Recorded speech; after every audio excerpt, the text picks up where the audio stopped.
Manager, tu m'as appelé. Oui, pourquoi avez-vous refusé de signer le document? Je vous ai donné à signer.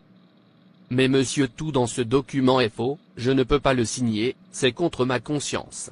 Avez-vous une conscience? En fait vous avez deux options, soit vous signez le document, soit vous quittez votre bureau. Monsieur, je suis un enfant de Dieu, je dois garder le commandement de Dieu, et ma Bible condamne le vol et la corruption. Jésus a donné des promesses claires de grands avantages à ceux qui gardent ses commandements, comme il est écrit, Jean 14 verset 23, Jésus a répondu et a dit à lui, si un homme m'aime, il gardera mes paroles, et mon Père l'aimera, et fera notre demeure avec lui. Et ces commandements incluent, l'absence de compromis, avec le prince de ce monde, la communion avec Dieu, la manifestation de sa présence, l'illumination de l'esprit, la paix constante dans un monde d'agitation, l'absence de peur, la joie illimitée et la béatitude éternelle avec Dieu, et surtout, aimer Dieu de tout notre cœur. Donc monsieur, suis pour Jésus, je lui obéirai jusqu'au bout. Tu m'as entendu, tu as juste aujourd'hui pour le signer. Mais monsieur. Sortir de mon bureau. Non-sens.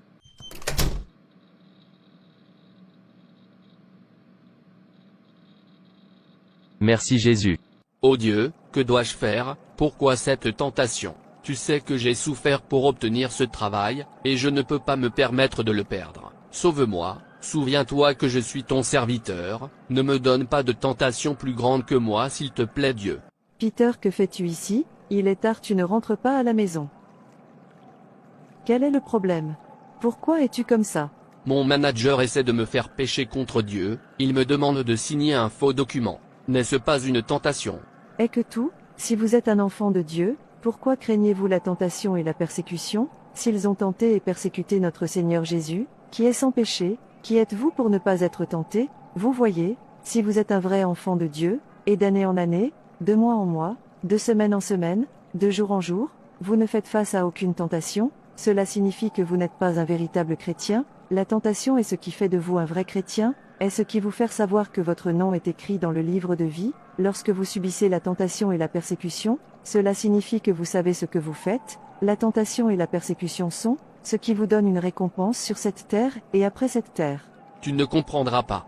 Vous devriez noter que, plus vous êtes déterminé à obéir à la volonté révélée de Dieu, plus vous recevrez de révélations de lui. Vous avez beaucoup à gagner, en obéissant au commandement de Dieu. Si vous l'aimez vraiment, faites le pas audacieux, secouez la distraction, et rejoignez les quelques fidèles. Lorsque vous êtes tenté, dites simplement non, tenez-vous sur vos positions et défendez l'amour que vous avez pour Dieu. Au revoir. Je souhaite que vous compreniez ce que j'ai traversé, avant d'avoir ce travail. Si vous comprenez, vous ne direz pas tout cela. Bonjour monsieur. Venir à mon bureau. Ô Dieu, que dois-je faire? Il m'appelle à nouveau, et aujourd'hui est le dernier jour qu'il m'a donné. Dois-je signer le faux document, ou pas? Laissez-moi signer, je ne veux pas perdre mon emploi. Maintenant je suis libre, laisse-moi partir et réponds-lui. Je suis là monsieur. Oui, l'avez-vous signé? Oui monsieur, je viens de le signer, avant de venir. Je suis désolé, vous n'êtes pas qualifié. Monsieur, que voulez-vous dire? Je l'ai signé. Je souhaite que vous ne l'ayez pas signé, vous auriez pu être promu directeur de l'autre société.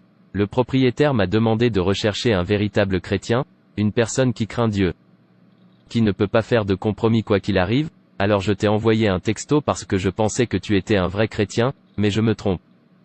Quoi? Mais c'était une tentation. J'avais peur de perdre mon emploi. C'est pourquoi vous n'êtes pas qualifié pour être le manager. Si vous êtes un enfant de Dieu, je veux dire un authentique, vous ne craignez rien, que ce soit la tentation, les épreuves ou la perte de votre emploi pour l'amour du Christ. Non, non, non, j'ai travaillé si dur pour ça. Monsieur, s'il vous plaît, essayez-moi à nouveau. Je suis désolé, c'est fini. Peur de perdre mon travail, tu m'as tué. Mais tu n'as pas peur de perdre Dieu? Dis-moi, ton travail, et l'amour de Dieu en toi, lequel est le plus important? C'est une contradiction, en termes pour un individu de dire qu'il ou elle aime le Christ, seulement pour que le cœur soit donné au monde. Le véritable amour pour Dieu oblige le croyant à obéir non seulement à une partie de la Bible, mais à l'ensemble. Pour ces croyants, le commandement du Christ à travers la Bible régit leurs actions, leurs goûts, leurs relations, leurs possessions, leur mode de vie, leurs conversations, etc. En effet, la parole de Dieu contrôle tous les domaines de leur vie, y compris où ils vont. Ce qu'ils regardent, où ils travaillent et ce qu'ils définissent comme priorité dans la vie, ils seront, sans excuse, prêts à dire non, aux suggestions, tentations, pressions, persuasions et menaces, qui vont à l'encontre de la parole du Christ. Parce qu'ils le chérissent comme Seigneur, ils ne se soucieront pas du coût, ils doivent payer, la perte qu'ils peuvent subir, ainsi que la honte, qu'ils doivent supporter à cause de son nom, ces vrais enfants de Dieu. Apprendre à être un véritable enfant de Dieu, qui se tiendra toujours debout pour le défendre quoi qu'il arrive. Tu peux maintenant partir. J'ai prétendu aimer Dieu, mais je n'ai jamais défendu mon amour pour lui. Quel genre de chrétien je suis? Enfants de Dieu, la tentation fait des enfants de Dieu, savoir qu'ils n'ont pas dévié d'aimer et d'adorer Dieu. Chaque fois que vous êtes tentés, cela signifie que vous êtes toujours sur la ligne, vous n'êtes pas tombé. La tentation et la persécution est un processus d'obtention récompense au ciel et sur la terre. Que Jésus a été conduit par l'Esprit à être tenté par le diable, suggère que même les croyants qui sont solides dans la foi peuvent subir des épreuves et des tentations, cela passerait par de juteuses incitations à faire des compromis.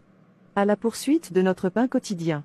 Matthieu 4 verset 3, par des offres de renommée et d'influence mondaine, Matthieu 4 verset 6, et par des suggestions pour les chrétiens de participer à des concours imprudents, avec des incroyants pour une reconnaissance personnelle, qui n'honorent pas Dieu, Matthieu 4 verset 6, Jésus le mot personnifié, a brandi l'épée de l'esprit, ou la parole efficacement, pour vaincre Satan, Jean 1 verset 1 à 14, Ecclésiaste 6 verset 17.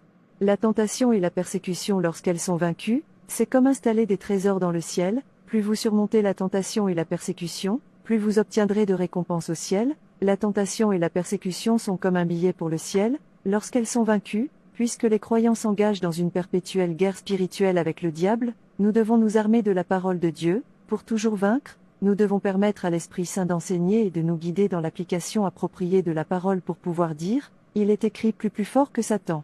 La consommation régulière et l'intériorisation de la parole de Dieu sont essentielles pour surmonter les assauts sataniques dans la vie, et le ministère de la parole de Dieu porte le pouvoir éternel de la divinité, que Satan ne peut pas supporter. Là où la parole d'un roi est dans votre cœur, il y a du pouvoir. Si vous aimez Dieu et Jésus, vous leur obéirez plutôt qu'à l'homme. Essayez d'être un vainqueur face à la persécution et à la tentation. Merci d'avoir regardé. Et n'hésitez pas à vous abonner, liker et partager. Que Dieu vous bénisse. Et rappelez-vous, Jésus vous aime vraiment.